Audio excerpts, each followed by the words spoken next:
Today, I'm going to teach you how to build entrepreneurs with inside your fitness business. If you want to have one way that you can manage your business more effectively, create leaders, and reward people for their hard work, I'm going to share with you a few things that has really helped me create two multi-seven-figure businesses. Now, how this all came about was actually by a really big mistake that I made in business. We had a kids youth and development program, which we worked really hard to get up to 60 students. And we also had holiday camps that were running for AFL skills.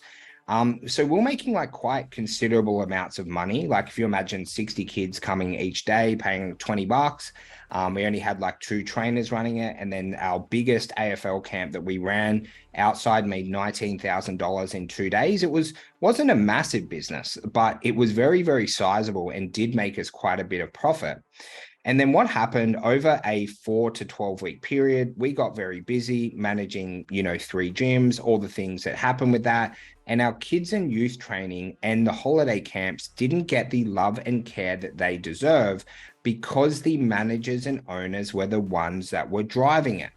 So we built up something and it was amazing. And then it started to slowly drop down to something that wasn't so amazing and wasn't a business model that was making as much money as we had previously made. That created a big gap for us, and it kind of taught me about building entrepreneurs and managers within certain profit layers within your business. Now, what entrepreneurship is, guys, is essentially you're empowering your employees to come up with like new ideas, how to improve services, to run the marketing, to run the sales, and to focus on that particular profit layer. So in this example, we did it in our kids and youth training. Then we launched it in our PT, our semi-private, where we had managers or entrepreneurs in each different segment. Then it was their sole focus, right, to grow that business. And we trained and we mentored them to help them win and to take a little bit of the stress and the load that comes with managing quite a big business, with all the staff that come into it and all the services and products. It all gets a little bit crazy. So if you don't have the right help and support, then it becomes honestly really tricky. And we kept growing things and it was things dropping back down. And honestly, if I can speak frankly to you guys, it was just fucking annoying. So this entrepreneurship really helped us. So let's start with the idea. Right. So the idea in this example is I want someone to run my kids and youth training Monday to Friday. I want at least 40 students coming every single day. And I want to run holiday camps off the back of it that generate our business $15,000 every school holidays. Quite simple in theory, right? That's what we're running. But then what we want to do is we want to have someone to run it, right? Because if you're running everything in your business, if you're pushing everything forward, if you're the one doing the marketing, if you're the one doing the sales, if you're managing the delivery, if trainers aren't there, how to innovate ideas, how to look around, you can only manage so much, right? And it's where you need to have the right people in the right seats. And it all starts with this entrepreneurship, or you could call it managing a profit layer, whatever term that you want, of finding the right candidates. So in this example, we found an amazing coach who was super passionate. It was already working with us. His name was Dan. He was super passionate about kids and fitness. He had a few ideas of how he wanted to innovate, but also he was one of our better staff members. He had a proven track record of being able to perform at very high levels. So we had amazing trust in him. Right. Then once you start to find the right candidate, guys, for this, you want to make sure that you give them the right resources. So what we did for this business, we spent 2 days mapping it out, what the marketing plan looks like, what the events calendar looks like over the next 12 months of when we're running our kids and youth training. Also, as well, when we're running our school holiday camps, we started to book everything out. We talked about the financial components of the business, what the like profit per session, how much per person, and things like that. How to run a really profitable school camp. We made sure that Dan had time off leading into those school camps, so that he make sure he could be there for the full 5 days. Also, that we had support of covering his sessions that he was normally doing, right? By the right resource, it means being like really amazingly planned, right? Really well planned on what you need to execute over the next 12 months. But also when you're building, right, this entrepreneurial manager for your profit layer, guys, you want to make sure that they get a bit of your time as well. So we would meet up with each manager of a profit layer every single week, would look over the KPIs of that particular business model, and would also mentor and coach them based on what we are seeing, where we became a team. Right? Dan had his ideas. We had our ideas. We came together, and then we were able to execute to absolutely blow the roof off our kids and youth training. When this was like running towards the end, it was absolutely incredible. It was honestly one of the most, like, the best run parts of our entire company. It was absolutely crazy. But then you want to make sure, guys, that you set really clear goals. Okay. So like whenever you're bringing someone on as an entrepreneur, I'll just share with you what worked really well for me. So firstly, we just paid them like what we believed it was worth, as like a salary or an hourly wage. Right. Then over time, if they got really, really good, we started to pay them incentives either on the revenue that was collected with inside that profit layer, or we gave them a profit split within that arm of the business. But you've got to be really, really clear with what you want the outcomes to be of this program, right? You want to make sure that you set your SMART goals: specific, measurable, attainable, relevant, and time bound, right? So that the person who's the entrepreneur knows what you are aiming for, because they're starting to work now as a business owner within your business. So you've got your entire business, and then you've got one person who's now becoming a business owner of a profit layer within your business. But you've got to tell them exactly where you want them to go, right? You've got to guide them. You've got to set really clear goals and expectations.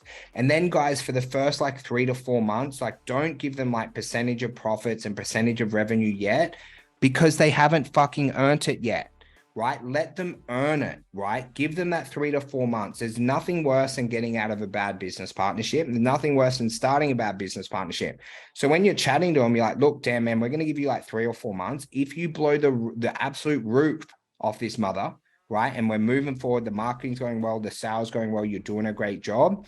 We've got 2 options. 1, we can give you a percentage of revenue in the business. 2, we can give you a percentage of profits. I don't know what that will look like right now. Let's book a meeting in 3 months from today. And if we have hit XYZ goal and we've done this and this and this and this, plus I'm going to mentor you each week so you become a total savage. Everything I learned about running a 7-figure business, I'm going to give to you, brother. We'll chat in 3 months about what that looks like. And you've just got to manage those expectations. Don't drop your pants and just like give someone percentage of stuff unless they've earned it, right? You want to make sure that you've really covered that super tightly.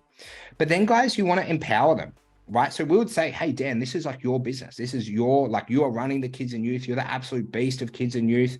Really empower them, make them feel absolutely incredible about the decisions they've made, help them take responsibility for any new projects, any new initiatives, right? And then you want to really like encourage them sometimes, like they've maybe got to take some risks. Maybe, they've got to, add in some new classes, or they've got to hire someone new for the first time where you can help guide them and mentor them.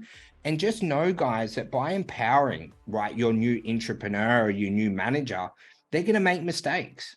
They're going to make mistakes just like you make mistakes every day, right? And sometimes you've got to let people make some mistakes and see how they bounce back from mistakes, because that's how they grow and that's how they develop their skills. That's how they become absolutely unstoppable. I'm sure anyone listening to this is absolutely unstoppable themselves. I'm sure you've got an amazing business already.